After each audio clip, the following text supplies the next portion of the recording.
I don't think I can talk about anything else related to the events that day because I've done my best to block out a lot of it. But that morning was nothing less than the worst day of my life. In the couple months that followed, I had gone through PTSD therapy and many depressive episodes. I was already sure I had some sort of depression before the accident, but it got so much more worse when it happened. My anxiety also got a lot worse. I couldn't go day to day and struggled to even keep myself alive.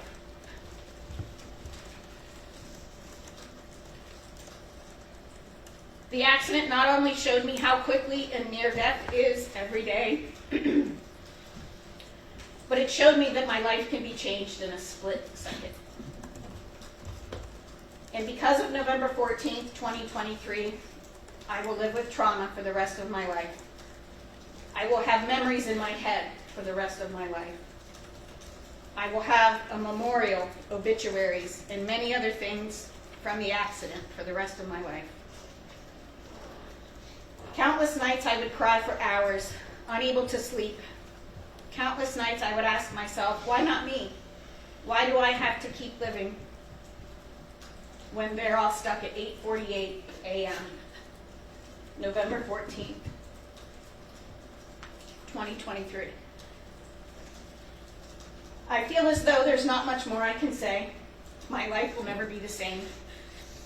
I'll never be able to live normally without fear of semi-trucks, without fear of being rear-ended, and the fear of dying. I will hold on to memories. I will be precise in choosing the things I bring with me on a trip. I will never fall asleep in a moving vehicle again. Even though I was not physically injured, I am forever mentally scarred. Nobody should ever have to go through what me and 53 other people had to go through. I'm here to tell you, Barnstable, you're a disgrace, and this ruling is horrendous. 70 miles an hour through a car into a bus full of kids, killing 6. That's what happened. No attempted brake, clear sunny day, into stop traffic. This is a certified CDL driver carrying hazardous material. This is a man, I use the term loosely, with a history of reckless driving while playing on his phone. That wasn't enough for you to constitute reckless behavior. He'll get 18 months after this is all said and done. 3 months per life snuffed out. You're everything that is wrong with the judicial system. All your empathy is for the criminal. You got nothing for the victims. You're not a judge. You're an activist in the road. And all the ill wishes, contempt, and scorn I have for Jacob McDonald, I have an equal measure for you, Barstool. I wake up every morning thinking of my sister. I go to bed every night thinking of her. There are moments when I don't know how I will ever be able to go the rest of my life without her.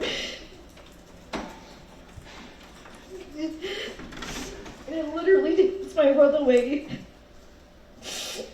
There is an ache, an emptiness that will never go away. I need to know why you chose to let this happen. This was a choice to be distracted and not pay attention to the road in front of you. A choice not to see brake lights and slow down to avoid a collision. You took the lives of 6 people, including 3 children. The victims and families will never be the same, never. Unless you've suffered this amount of loss, you have no idea what we're going through. Imagine being a parent having to bury your own child. Imagine being a child and one day your mom's packing your lunch before school and you come home from school and she's gone forever. My sister called her friend that morning in the car to make sure that her son had lunch that day, right before the accident.